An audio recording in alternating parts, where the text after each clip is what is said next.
It starts early on the playground at school, and it continues. Junior high, it's pretty bad. High school, you might encounter it. University, some. Then you enter the workforce, and you really encounter this. You may get it at church, in the community, from your friend circle, even your best friend. How about your spouse? You even do this to yourself. It happens on Facebook, and it happens here on YouTube. What is it? It's called tall poppy syndrome. In this video, I'm going to talk about this syndrome, and I'm going to explain what it is, where it originated from. I'm going to describe kind of what it looks like, and then I'm going to tell you some things to do to help yourself if you are experiencing tall poppy syndrome. Tall poppy syndrome is a social phenomenon where people criticize, resent, and often cut down other people that seem to have success or change or many different things. This is why it's so prevalent in the workplace, especially corporate America. It's like these people don't want you to succeed, or if you succeed, then it's going to make them look bad. And so they go after you. It happens on the playground. It starts with bullying, and it's really bad in junior high. You know, it's that competition and other people will gossip and criticize you behind your back if they think you're successful. It's rooted in low self-esteem and envy, and often has some narcissistic traits to it. And they go after you. Where does this come? Where does this originate from? Well, it goes back to Roman history. And a son was trying to overtake a city, and he asked his father, the king, what do I do to make this successful? And the king went out into the garden, and he chopped off all the tall poppies. And the son took it that if I get rid of the leaders, then I can seize the city. And that's the gist of where this comes from. And it happens in the workplace so often. And, you know, I think women get targeted a lot. You take a successful woman and they're moving up the ladder, and then they get criticized and they get talked about, or they get ghosted. Have you ever had this happen to you? You're in the workplace and you get a promotion, and all of a sudden everyone's treating you different. There's that, you know, you're not involved, you're not included in the water cooler talk, or you know, it's like all of a sudden, the higher up you go, it seems like the more isolated you get. I certainly dealt with this when I became the executive director, and it was in a small corporation. But I had support, and I had the encouragement, and I had the people that backed me. I had this happen with a medical director who kind of came after me because she didn't like me being, you know, I was a little too ethical, I think. That's what I say. But she didn't like me, so she came after me. Well, in the small corporation, they handled her. They handled her. And then we were bought by a large corporation, and things changed. The first year was acquisition. After that, it became assimilation, and resistance was futile because they wanted me to do it their way. I was about client care, safety, my employees, being compensated fairly, all of that sort of stuff. They didn't like it because it affected their bottom line. And I wanted to stay true to my integrity. It's a thin line, and you can do it. I owned a business. I've owned a business for years, and when I took this position, I'd owned a business for 38 years. I didn't have an MBA, not on paper, but I used to joke I had a BS degree because I owned a beauty shop. And that's, I learned a lot by running my own business about management and about, numbers and about that sort of thing and how to make that succeed. And I had a successful business. But as a counselor, I also was into client care. And as the people that were in the smaller corporation began to disappear and the other people came in, this was a philosophy I encountered big time. If the numbers don't match on paper, my supervisor or that COO above me is not going to look very good. Or the CEO is not going to look very good.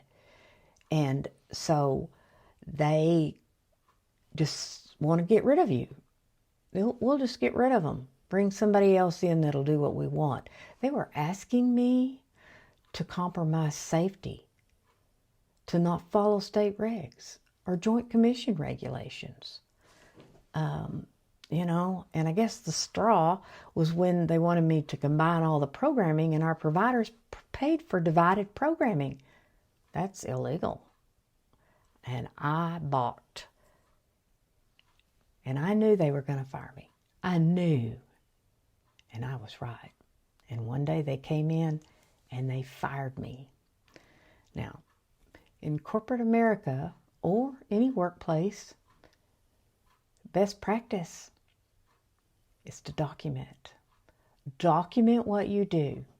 Send emails. If you want to talk to your supervisor about something, or you have a complaint and you're supposed to go through to your supervisor first, well, you email them and you tell them in your email, and then you print it out. If you get a performance eval, you want a copy. If you get anything, write-up, bad thing, anything, you want copies. Make hard copies of everything and save them. CYA file is what I called it, and I did this. And so they termed me for poor work performance. I filed for unemployment, and of course, doing a lot of HR, I knew the process. They were going to try to fight it. And I was prepared. I had copies of all that stuff. Filed for unemployment, told them I was wrongfully terminated, sent them the documentation. They didn't fight it. They knew I had a case because 2 months before, I had this glowing evaluation, yearly evaluation from my CEO. 2 months later, they come in and say I have poor work performance. No, the COO wanted to get rid of me because he wasn't looking very good on paper to the uppers, because I was balking at what he wanted me to do. And every time he asked me to do something, I would email my CEO and tell her why I was not going to do that, and followed it up with state regs and even the corporation's regulations. It was quite something. I did not shrink. This is what you want to do. You want to shrink. So let's bring this down into your everyday life. Let's say you decide you're going to go on this personal development thing, and you start working on yourself, and you start changing and setting boundaries and stop enabling, and guess what? It's going to crop its little head. Might be from friends, your spouse. So you want to lose weight. You start losing weight, and your spouse brings home your favorite cake, or it's like they want to sabotage it. And they're not really realizing what's going on with them that they do this behavior. Sometimes it's real blatant, and sometimes it's not. And so how do you protect yourself or what to do when this starts happening. What do you do if you're experiencing tall poppy syndrome? First, stay true to yourself. Don't shrink to become accommodating or for approval or acceptance or to make the other person happy. Don't take it personal. It's not about you. It's about them. And a good tip that I learned for reminding myself to not do this was the acronym Q-tip. Quit taking it personal. Something would happen, I'd feel the whatever in my, the reaction, and so that I would not react, I would say Q-tip, and that would remind me that this was not about me. Set boundaries. Stick to your boundaries. Find your tribe. Find people that you know you can trust and talk to. If it's a workplace, probably don't want to, divulge a whole lot to coworkers. I had the first CEO I had became kind of my go-to. He didn't work for the corporation anymore. I trusted him. He had taught me a lot about leadership. He used to remind me, it can be lonely at the top. So these are some things to remind yourself. Maybe if you're trying to lose weight, join a support group, losing weight. When that husband brings that cake, you can say, thank you, honey, but right now I'm on this eating plan. I'm not eating any sugar, so I'm going to take this cake to work. And that well-meaning friend, thank you for your concern. And just don't get into it. You don't have to explain or defend yourself to anyone. And then pray for courage. If you don't believe in prayer, pray anyway. Because courage, let me get this right. Courage is fear that has said its prayers. Just stay true to yourself. Don't shrink. Don't people please. Just stay true to yourself. Self-care.